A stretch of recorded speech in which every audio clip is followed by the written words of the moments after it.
Hello, welcome to this course on polymers. This is week 2, in which we will start learning about single macromolecule. In the past week, we learned basic concepts related to polymers, macromolecules, and in this week, we will see that behavior of a single macromolecule or a segment of a macromolecule is very useful in terms of determining properties of various kinds of bulk polymeric systems. So looking at a single macromolecule will help us understand behavior of a polymer in a solution. It will help us looking at what happens to macromolecules when a melt is flowing in a mold. It may help us and how segments of rubber deform. And so behavior of a single macromolecule is very important in terms of describing various phenomena in polymer science. So in this week, we will focus on some of the aspects of a single macromolecule. In the beginning of the course, I mentioned that we will place a lot of emphasis on sustainability of polymeric systems. So in this week, before going on to single macromolecule, we will spend 2-3 lectures on looking at some sustainability aspects. And this particular lecture is devoted to renewable resources. So we are in week 2 where we will start looking at a single macromolecule in much more detail. To begin with, let's look at renewable sources for polymers and how macromolecules can be made out of renewable resources. And we will do this by first looking at what are renewable resources, just defining them. And then we will also look at one important set of renewable resources which are used in polymeric systems, and those are natural fibers. And then we will end with just a couple of examples from about polymers which have been made from renewable resources, or these are polymers which are based on renewable resources. So what do we mean by renewable resources? So generally, whenever we think of a material, we need to think of what are the raw material or the feedstock for the material. And that's where the concept of renewable resources comes from if the material itself is not renewable. So a resource or a feedstock is renewable if it can be biologically or naturally refilled. But the question also is related to how much time. For example, we know that petroleum also comes from biomass. So in the end, it is also derived from a naturally occurring system, trees and plants and basically biomass. But it takes large amount of time for it to get converted to petroleum and coal. So here we do talk about duration, which is important and which has to be small. So in small amount of time, if a resource can get renewed due to biological or natural processes, then we will call it renewable. And so crude oil clearly is a non-renewable resource from the point of view if it takes lots of time for it to get made. And so generally, for example, we think of petrol and diesel. If it comes from crude oil, then we say it's a non-renewable source. If the fuel for driving a car or any other transportation vehicle comes from a biomass, for example, alcohol which is produced from biomass, then we will call it renewable. So in case of polymers, we can have renewable resources in terms of feedstock. We can have polymers themselves also are produced in nature. So we can think of renewability in terms of feedstocks which are used for making polymers, or polymers which are themselves made in nature. So for example, generally feedstock for polymers, the synthetic polymers that we are so used to in terms of plastics, rubbers and FRP, the general feedstock is hydrocarbons, and any other solvents and reagents and comonomers which are used, they all come from crude oil. And so polymers are very important example of petrochemicals, chemicals derived from petroleum. And so these are non-renewable. And just to carry forward with the definition, renewable does not imply all the time biodegradability. So depending on, for example, natural rubber is produced by trees, but it's not as easily biodegradable. Of course, in all of these things, you have already noticed that I'm talking in terms of qualitative features. And you may ask the question, what is the number? When I say small duration or large duration, small time, large time, what is the duration? And so this is a question which answers are not straightforward. It's clear that petroleum takes so much more time to reform compared to biomass. We see crops getting grown every 2-3 months. Sometimes trees will take 20, 30 years. Very different amount of time compared to petroleum. So therefore, even though I am not putting a strict number, I hope you get an idea that whenever I say small, most likely it's duration which is less than tens of years. While when we say very large amount of time, we are talking about thousands and millions of years, lakhs of years, and so on. So therefore, there is a clearly distinguishable feature in terms of what is the amount of time. So even when we think in terms of biodegradation, if it takes thousands of years for biodegradation, again, it's not of interest from the point of view of new materials which are being brought at a very rapid rate due to our consumption. So clearly, when we think of biodegradation, it has to be achieved within few years for it to become a process where we produce these materials, we consume or use these materials, and then they get degraded. All this within a span of tens of years. So therefore, biodegradable is also with this caveat that the amount of time has to be reasonable. So lignin, for example, it's a natural polymer, and it's part of wood. And again, it's not something which, in fact, again, biodegrades very easily. In fact, that's the reason that we have some of the lignin stored and we get petroleum. So therefore, some of these are features which we have to always question and think carefully before talking about each of these terms. So let's continue and look at what are the options, what are the strategies available to us to try to say that, okay, we will start using polymers which are more and more based on renewable resources. So what can we do? So the first thing, of course, that is easy to do and that is being done to quite a bit of an extent is we can do a partial replacement. So instead of using a polyethylene material, we can use a mixture of polyethylene and starch. And up to 30-40% starch can be incorporated in polyethylene. And then you can say that, the amount of plastic waste that I have to deal with is 60%, while the 40% may be accessible. There are issues with this because if starch is embedded in polyethylene, is it as biodegradable as pure starch? So that's something we have to think of.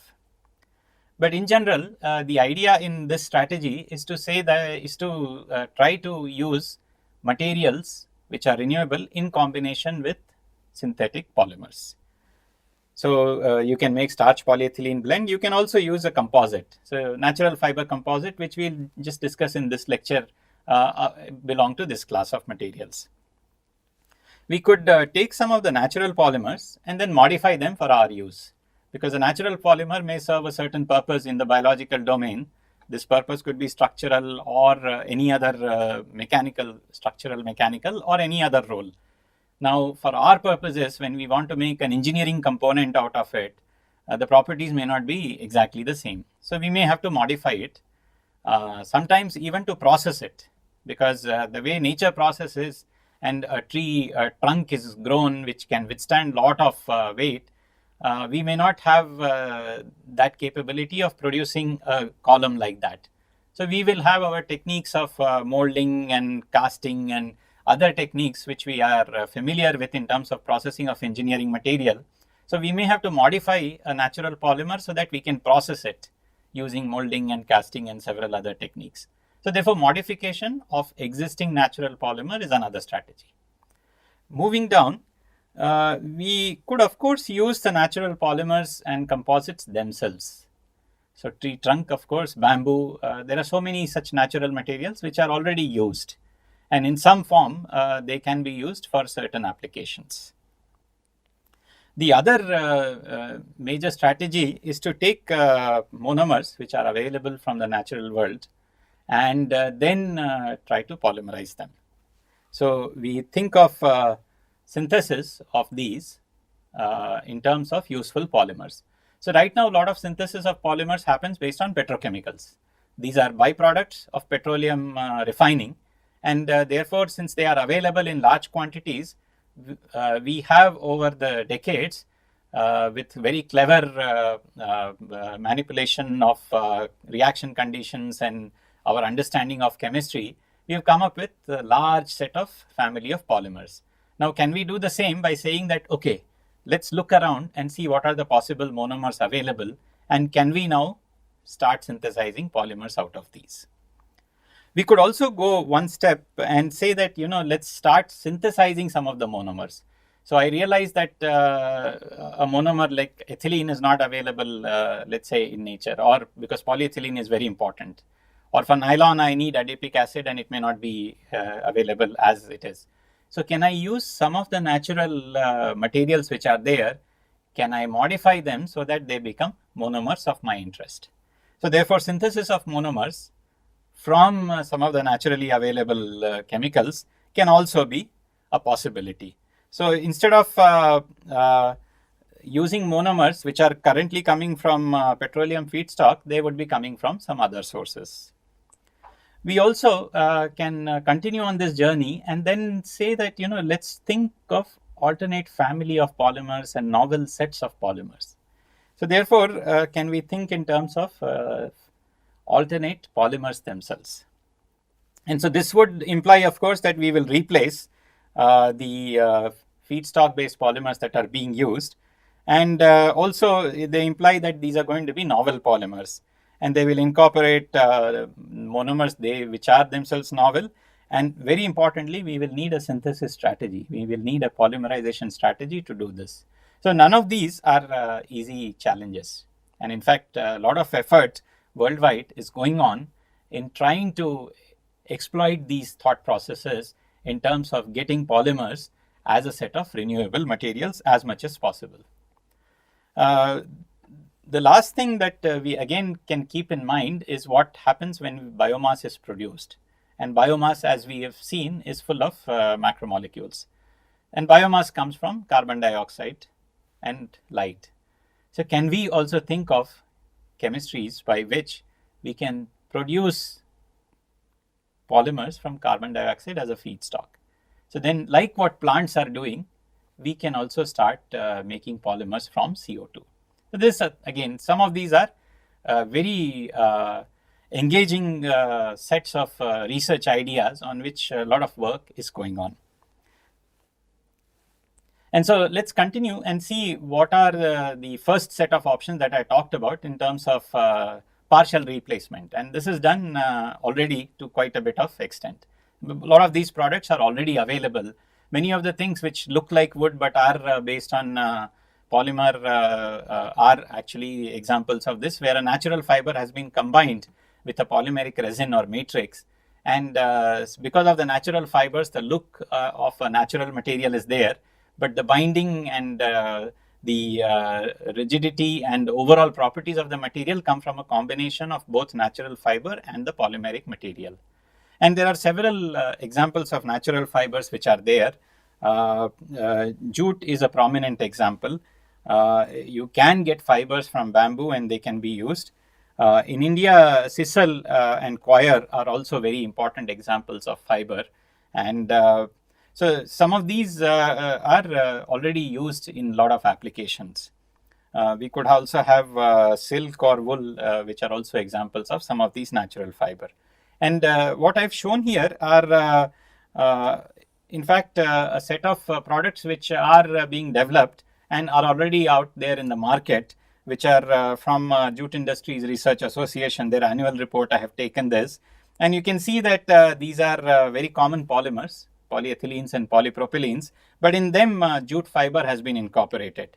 And so we have caps of bottles, we have caps of pens, syringes, lot of disposable items, right? So in this now, if you replace the polymer and have 30, 40, 50% of natural fiber, then in the end, from a disposal point of view, you only have about 40, 50, 80, 60% of material which is non-biodegradable and also is non-renewable source. So one of the questions that you have to think of is we are mixing two sets of materials here. And this is a question which we will keep on coming up with whenever we mix materials such as blends, where we mix two polymers, or a composite where we mix a filler or a reinforcement along with a polymer. So in this case, jute, which is a cellulosic fiber, and it has groups such as carboxylic acid and hydroxyl groups. Now we are mixing this in polyethylene polypropylene, which has only CH2, CH2, CH, CH3, so hydrocarbon based. What is the nature of interaction between polyethylene molecule and polyethylene molecule, or polypropylene molecule and polypropylene molecule, and between a cellulose molecule and a cellulose molecule? It's very different, right? Because hydrocarbons will only have van der Waals interactions. While carboxylic acid, hydroxyl, as soon as you mention, immediately it should strike you that hydrogen bonding may be involved. And in other terms also, we can say that one set of molecules are likely to be hydrophilic with carboxylic acid and hydroxyl, while with just hydrocarbons and CH2 and CH3 kind of groups, it's going to be hydrophobic. So when we are mixing these two groups, will they be able to form a good bond at the interface? What is the compatibility? That's the word we use scientifically to try to ask about what is the interaction between two materials when we are adding them together. So therefore, generally we use in practice a lot of compatibilizers. And this is something we will discuss in a lecture much later during the course. So keep this in mind, that whenever we are making composites and we are trying to evolve strategies to make our polymeric materials according to our needs, we will need to work on how to put them together. So continuing on, just show you a couple of examples which are from our own work. In one case, we have used thermoset based.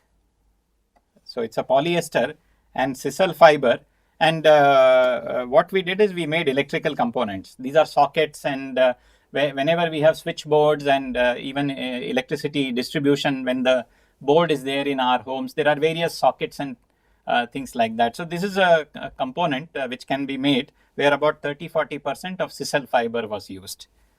Another example where this picture shows, actually it's a micrograph. So therefore it shows a very fine view of sawdust, and sawdust is produced in large quantities in sawmills. Wherever we are cutting wood for using it, a lot of sawdust is produced. So in this example, polyurethane, which is a adhesive, and it's used in automotive applications and several applications to bond different types of materials. And so in this case, what we developed is a polyurethane sawdust adhesive. So again, we use some amount of renewable material in combination with a synthetic polymer. One other idea that you need to keep in mind is there's a large class of materials which are cellulosic materials, and not all cellulosic materials are just directly harvested from biomass. So we have example of rayon fiber. You can search for it and try to read. It's a very interesting story of how rayon fiber came about and how it revolutionized many of the aspects of our fabric usage. And so it's a cellulosic fiber, but we manipulate harvested cellulose and get it into a form from which we can make a fiber. And this is still commonly used, and it is still a product which is a commercially viable product. So cellulosic materials are important class of materials which are based on cellulose. Directly as cellulose, like a natural fiber like jute or sisal, can be used, or we can modify the cellulose which is obtained and then use it for other purposes. In terms of cellulose and lignin combination, one other key thing to keep in mind is it's a natural composite. We have lignin as a matrix which is surrounding cellulose fibers. So in fact, wood by itself, if you think of, is a composite material. and it's a natural composite. So when we start learning about composite materials, we will try to take some understanding away from wood, which is a material which has been around for lots and lots of years. So let's now finish this lecture by looking at a couple of examples of polymers which are based on a renewable resource. So one example which we have already seen are related to natural polymers themselves, either cellulose or starch, which can be directly used or they can be used after some amount of modification. Now, we can think of other sets of renewable polymers which are polymerized from a renewable monomer. So polylactic acid is a very important example. This has been around for many decades, but in the last 20 years or so, it has been cited as one of the examples of a biodegradable polymer which can be used in packaging and several other applications where large amount of usage will not lead to the plastic waste handling issues that we generally deal with. We will also discuss briefly about a polymer which is made by a microorganism. It's a bacterial polymer. And polyhydroxybutyrate again has been known for a long time. And both of these polymers have been known, and there are synthetic strategies for making both of them, and both of them are biodegradable. Both of them have interesting set of properties which are quite close to some of the other polymers that we have, but still there are issues related to the cost of these polymers, their processability, also the properties being exactly the way we want. Because if we are trying to use them, let's say polyhydroxybutyrate in place of polypropylene, 2-3 properties may match, 7-8 properties may match, but there may be 1 or 2 properties where polypropylene is better. So then therefore the applications of these are still in not as large quantities as the promise may be. And so there are still challenges associated with usage of these polymers. Just to think in terms of the distinction between natural and synthetic polymer in the context of renewability. For example, here is a question, and of course this is a simple question all of you will know answer to, that which of the following polymers occurs naturally? And just to remind you, in this course we have already discussed Teflon and Perspex in previous set of lectures. In case you have not heard of bakelite, please go and read about it. Again, this is historically very important polymer. You would be surprised to know that when bakelite was discovered and in some of its initial use, it was first marketed as a material from which art can be made. So generally when we think of sculpture and art, we think of stone and wood carvings and things like that. But some of the initial discovery of polymeric materials led people to think in terms of a set of materials which are so versatile and nice that they can be used for a variety of applications, and in this case art as an application. So of course this answer is somewhat straightforward, but keep this in mind that in any of polymer science discussion we need to continuously think in terms of these sustainability related issues. So just going on to look at the two examples. So polylactic acid is basically a polyester, and we will see that many of the biodegradable polymers are based on this polyester linkage. So polyester linkage is what is thought is basically enzymes can attack this ester linkage and therefore lead to breakup of a macromolecule. We've already discussed this, that building of macromolecules from polymerization is one important strategy that we need. But if we think in terms of sustainability, we need the reverse strategy of breakdown of macromolecules. So polyester bond is known to be biodegradable using bacteria and enzymes. So therefore, this is something where biodegradation is possible through attack of the ester groups, and also hydrolysis is possible. So polylactic acid is made from renewable resources such as sugar and starch, lactic acid, and it's also converted into lactite and then made into polylactic acid. And in fact, there are multiple options which are available, and both of these, condensation polymerization, ring opening polymerizations, are available commercially. Where in condensation case, it's again a reaction which we are familiar with. For ring opening polymerization, first lactide is made. So polylactic acid, which is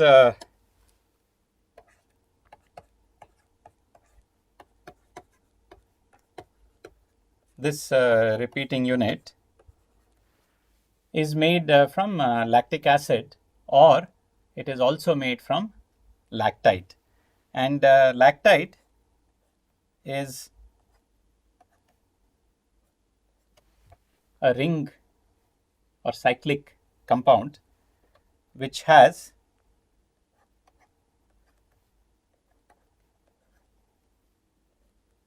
so this is lactite, and so this ring has to be opened for it to polymerize as polylactic acid. Lactic acid, on the other hand, is of course, since it's